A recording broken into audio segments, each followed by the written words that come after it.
Gardening with me. I'm Melissa, and today I'm going to take you on a full tour of my garden.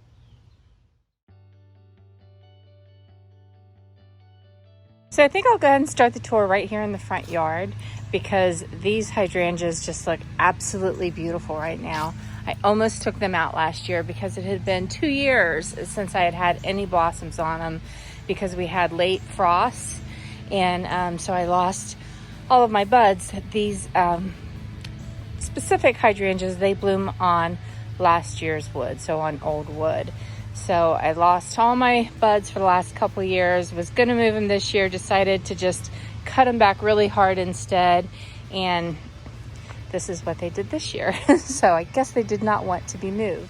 And over here next to it, it is definitely a very shady part of my yard. It is shaded under this weeping cherry tree that was left to just go absolutely nuts before we even moved in. So I don't know that it can be tamed back at this point. It may just have to be removed, which is a shame. So we'll see how we play that one out. But I have lamium here and a variegated euonymus next to that, which I think having variegated plants in darker spots really brighten it up. There's a lot of ferns back there, also some sedum that typically like full sun, but they seem to be doing pretty good back in there. This Japanese painted fern is just gorgeous, just beautiful. And then I see right there that I have Virginia creeper that needs to be pulled. Over here I also have some heuchera, which is really pretty. And I'll just go ahead and take you, I think I'll go around the other side of the house now. So, and then I'll come back over here and see this Wicked Witch coleus, which is just absolutely beautiful. And then I have another little coleus in the pot underneath that. I just love that little tree over there. Over here we have the border that started out as being a shade border because it had an ornamental pear tree here that I had to take down. But I'm trying to slowly, over time, turn this into an evergreen border. So there's still quite a few things in here that are deciduous, so they go away in the winter, like all of the hosta, the peonies. This is another one of those hellebore that flowers in the late winter that I absolutely love. This is caladium from Proven Winners. That is the first one that I've ever known of that can grow in full sun to full shade. So definitely loving that. And I'll just show you around here without naming absolutely everything because we'll be here all day. But this border, actually, you can see there's very little flowers right now. I have this cosmos in here. But other than that, everything is just different textures, different shades of greens. I have a variety of variegated things in there, like this euonymus, but this is variegated with yellow instead of the white on the other side, which plays nicely with this false cypress. And then we have the yellow that comes out in the sedums here, and I just think it all works pretty well together for considering the fact that there's no real flowers this time of year in this bed. And then back behind this, we have these beautiful lilies. I wish you could smell these. They're just lovely. And this walks right up to the front door. So I just really love this. This one, and I hate to cut them because they're just so beautiful, but I think I'm gonna cut that one and take them inside. Now, when you do cut these and take them inside, you wanna cut the stamen off of it because that is a very fine powder and it will go absolutely everywhere if you don't. So just cut the tips off of those. Bleeding heart in here. I also have ferns and a heuchera, some hostas that are hidden under there. But again, not much flowers there to speak of this time of year. Here we have the Japanese maple that I love. I have to pet him every time I go by. And then we come back here in our gravel driveway, which hopefully I'll eventually have a potting shed up here. We'll see. This is toad lily, and in about another month, it'll be probably another 2 feet tall, and it gets these beautiful purple, weed. Look how tall that sucker is. It gets beautiful purple orchid-like flowers on them. Just absolutely gorgeous. So daylilies, and then we have my blueberries back in here, which looks like I have one ready. That's a pretty good sized blueberry. I dropped him. Oh no, I can't find it. All right, here's another one. Cup it this time. It's definitely really good sized blueberries, but I don't have a ton of them at this time. It's still a pretty new plant. Over here I have things growing in the grow bags. 1, 2, 3 potatoes are growing in all of those, and then we have a squash here, zucchini. I don't know about you, but I get those zucchini squash bugs every year, and they just tear up my plant so bad. It makes me so sad. So I try to do it in a couple various spots this year, so maybe they won't be able to find them right away. Anyways, but this is the vegetable garden, and we'll walk in here, raised bed, and I do garden organically. On this side we have the asparagus here, a few tomatoes dotted here and there. Thankfully the air conditioning unit just went off. Zucchinis. I don't know what is the deal with this one.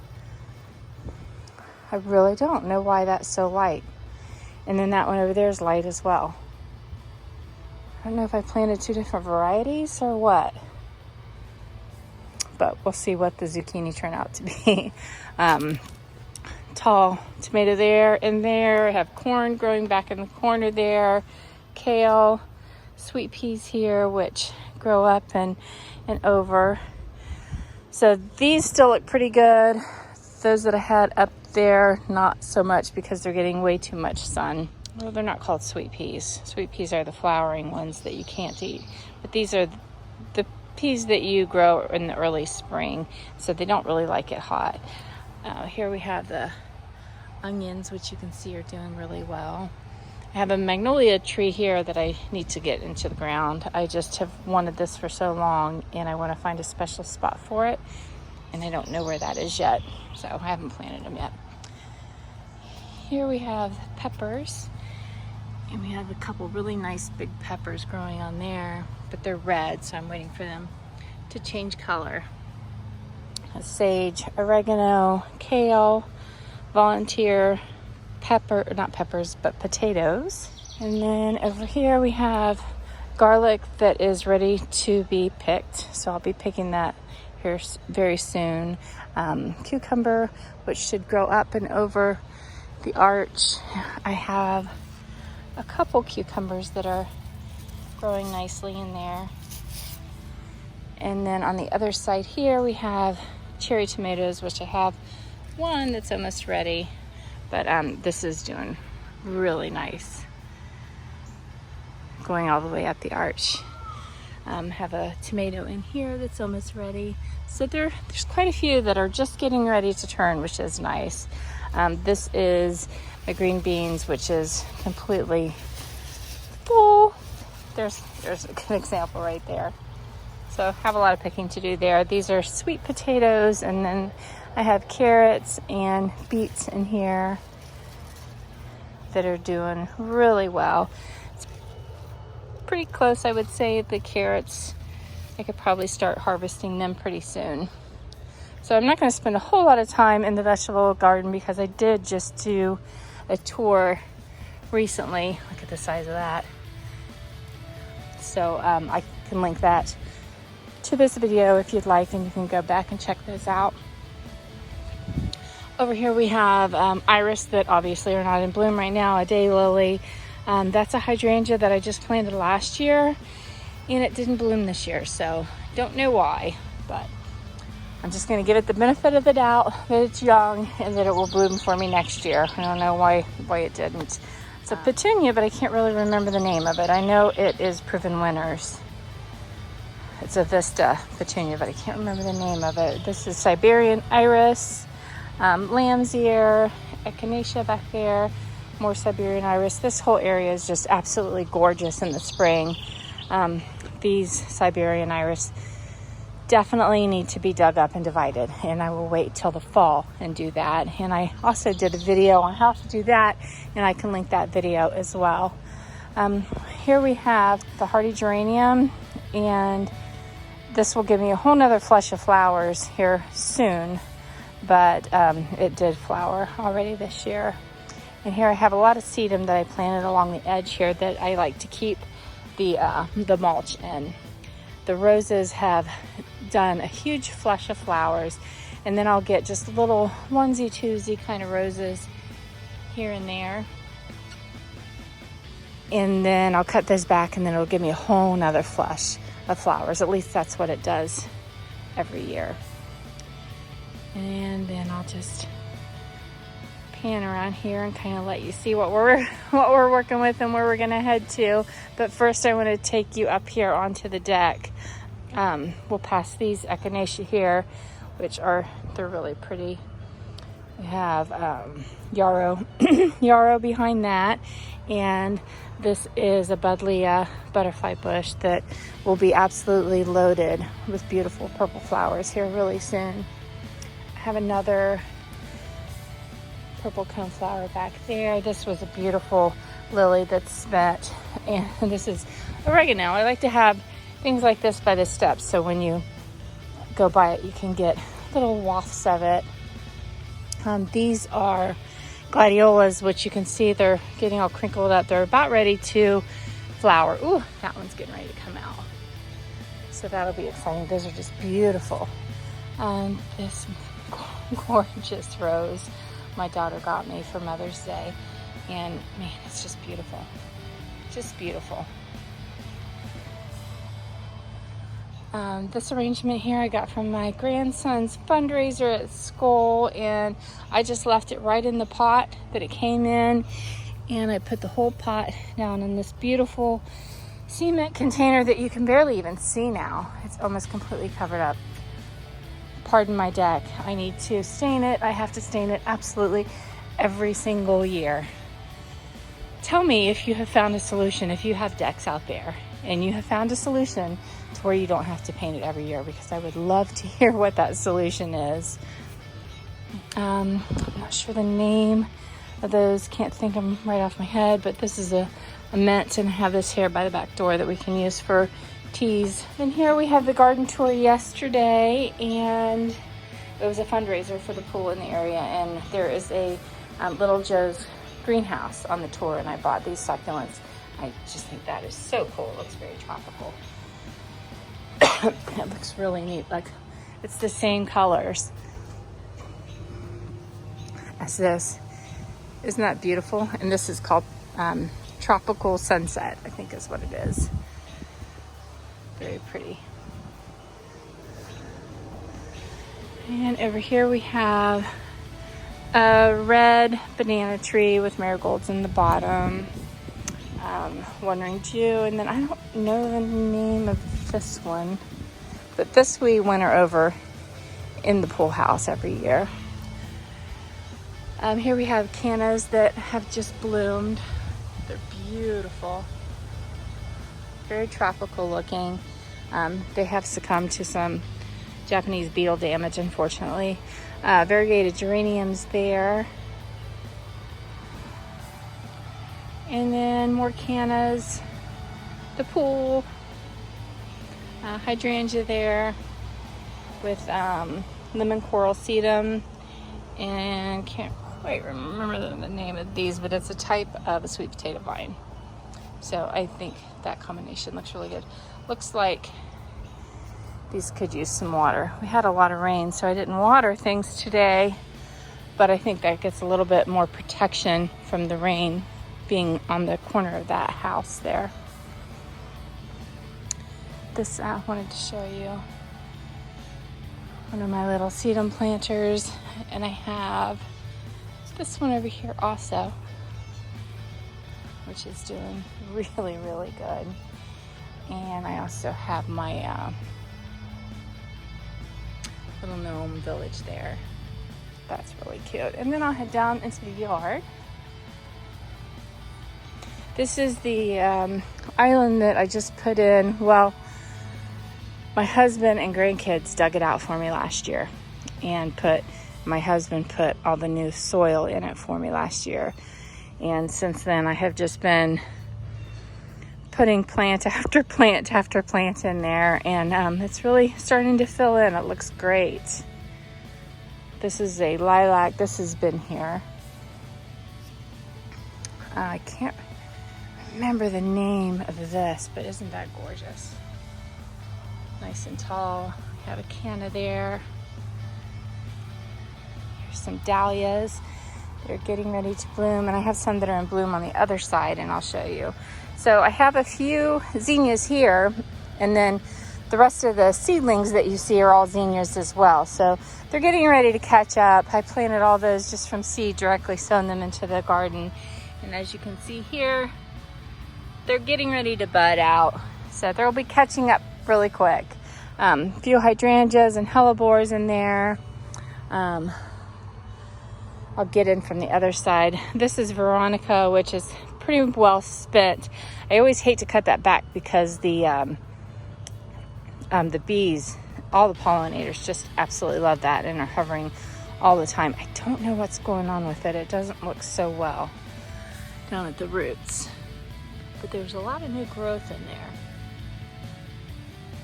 So I'm not sure. I have had some kind of bug that's been eating quite a few of my plants, and it's very upsetting. Like I said, I'm organic, so I've been trying to fight them organically, and I think I'm losing. This is a Dave and Austin rose, and they're new. I just put them in not too long ago, so it'll take them a little while to catch up. And this is another buddleia, all white.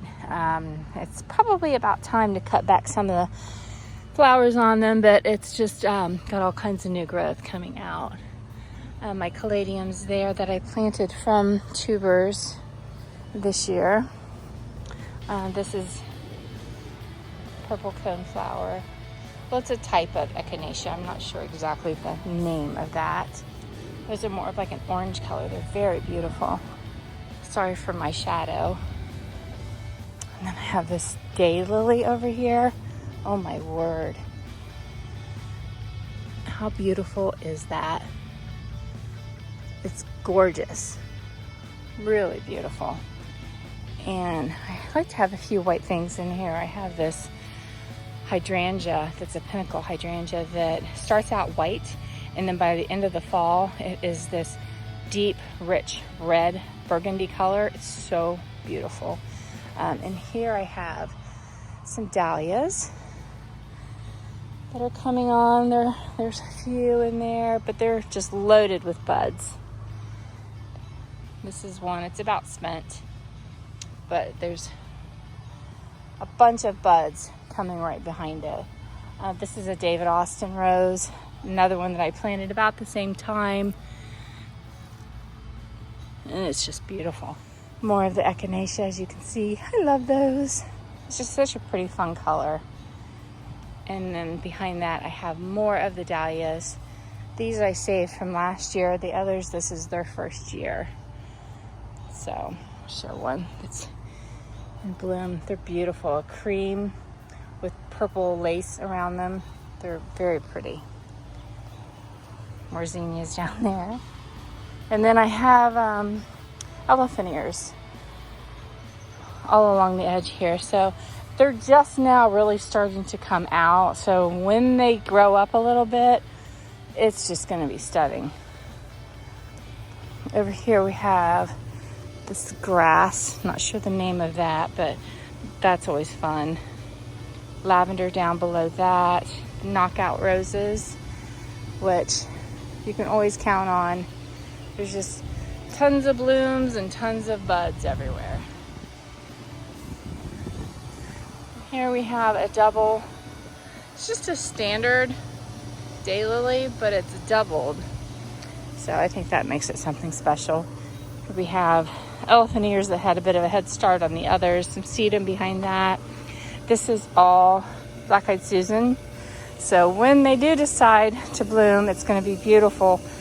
But they've been threatening to bloom for like a week now. I'm ready to see them. Back behind that, we have our banana tree, and then there's a couple little pups growing up next to it that you can see back in there. These are little sunflowers, so I'm looking forward to seeing those bloom. Here we have elephant ears. Again, those are absolutely huge. My hand for reference. I mean, they're just huge. Huge. And a couple more banana trees. And then I'll take you back here and show you what we've been working on. This has just been consuming my entire summer, spring through summer.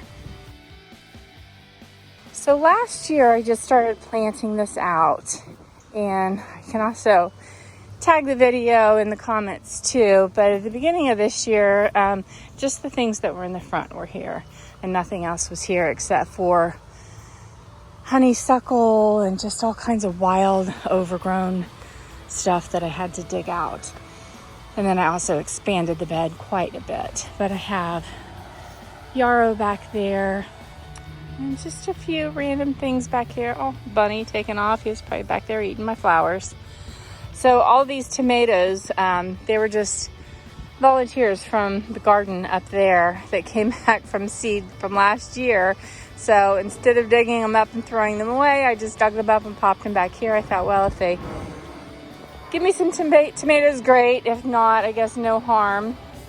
My daisies that definitely need to be deadheaded, but those you can count on flowering all season long. Here we have a limelight hydrangea, and I just put this in not too long ago, so it definitely will grow quite a bit and get more sturdy. But you can see the beautiful color on there, and they start to turn more of a pink color as the year goes on.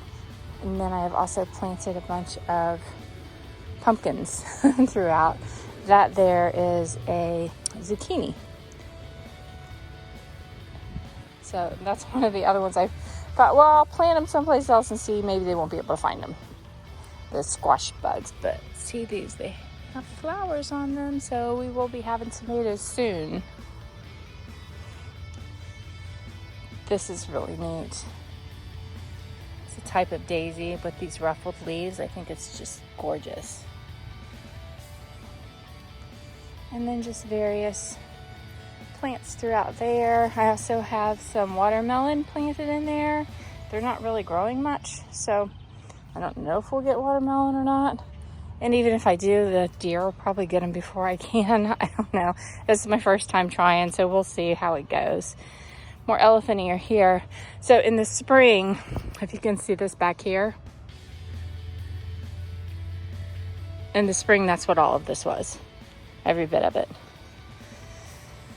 So my husband and I have just been digging into it and just really trying to take this back. We've lived here for 9 years, and before we lived here, this house was built in the 90s, and this has always just been poison ivy and wild grapevine and wild honeysuckle and Virginia creeper, and it's just never been what I want it to be. So what the goal is to get a bunch of evergreens back here.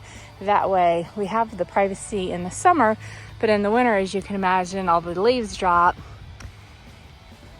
and then you can see through to the neighbors behind us, which are lovely neighbors, but it's just nice to have that bit of privacy.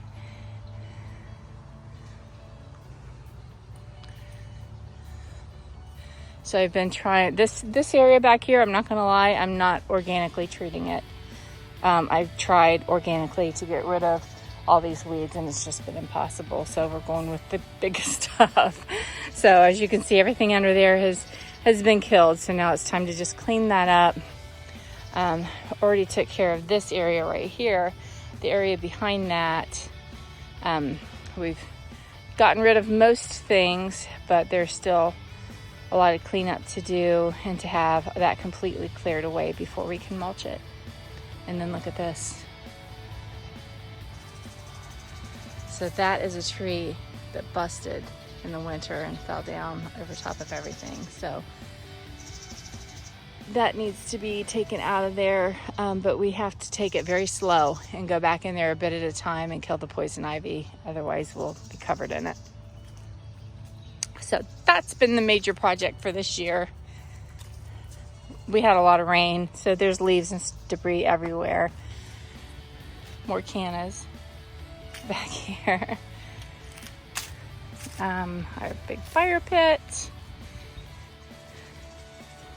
This fern I got from Kroger, and it looked really sad when I got it, but it's looking pretty good now. I may just cut away all this stuff.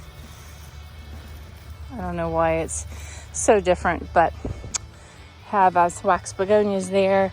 And then as you go back into the woods, which again, in the spring, you couldn't even walk back here. It was just thick with brush. So we've been, like I said, cleaning it out as we go.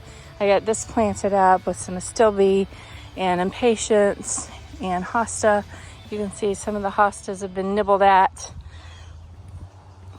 And then over here we have ferns and more impatiens, and then over here. So I've got all the poison ivy, not all, most of the poison ivy taken care of over there. But there is still some going up this tree. Ugh. So this has been a process. It's probably going to take us probably a good year to get this taken care of. See, there's trunks back here. It was just a place where everybody just dumped crap. It's crazy what we're finding back in here. There's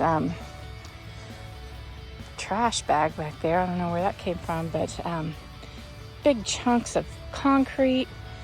I don't know where those came from. Not from us. This is all of our wood pile. As we've been cutting things down, we've just been kind of piling it up over here. We do a lot of fireplaces, a lot of fires in our fire pit there, and really enjoy that in the fall. So we will always have a stack of firewood. So we figured the best solution is to, we're putting these trees here, and then just behind that we'll put some bigger, more dense evergreens so that the people behind us won't be exposed to seeing this all the time. And then for us, we have put this nice wall with some old barnwood that we had here, and then we're going to put some kind of sign, probably an iron sign in front of it, maybe a bench, a little bit of flowers, a couple trees that we'll be planting in front of that.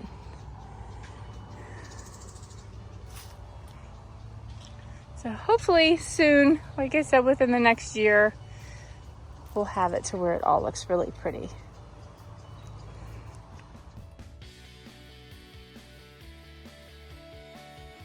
So that's pretty much it for the backyard, and then I will take you around the side here where I have put in some daylilies recently, so I know that I'm not going to get any flowers this year. My neighbor gave me these. I'm not sure the name of them, but they're really pretty. They're fringed in pink.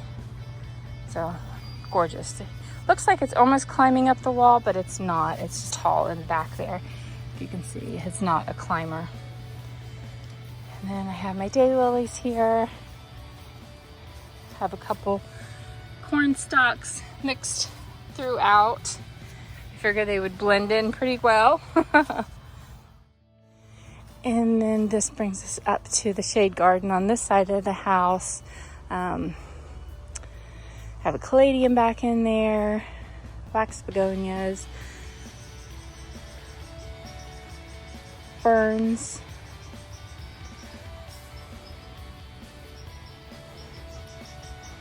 and then I have the bishop's weed back there, which just really brighten up this area a lot. Have some more planted here. Some brunnera up here in front. That's Jack of Hearts brunnera, proven winners, and that should really spread and just start to take off. It's only been there for a few weeks. This is ajuga, and this spreads nicely. You can see there how it's already spreading out. And that gets really pretty blue flowers, but it's a ground cover. We have the, oh gosh, I think it's called periwinkle. No, this is periwinkle. This is just a vinca vine, I think, is ground cover here. And then this brings us back up to almost where we started.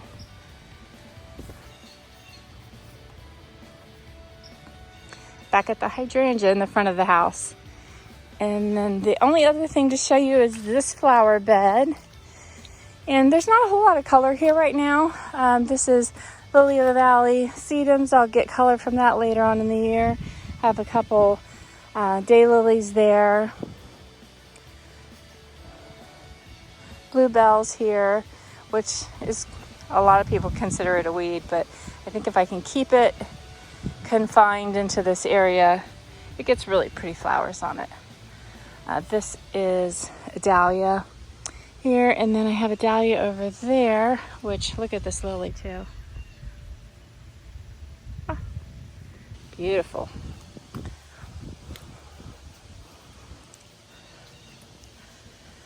This area here I've really been working hard on. There's exposed roots here from these huge trees. Huge trees, but exposed roots. So I put soil over them, and I'm trying to get the grass to grow. It's starting to take. This is another dahlia. It's beautiful, but it's obviously not open yet, but it's a dinner plate dahlia, so they're huge. And here I have the hardy geranium again, but it's already done its flush of color. So I'll get another flush of color this year, but I need to cut it back. Everything in here just really flowers a lot in the spring. But then I also have just the little pops of color here and there.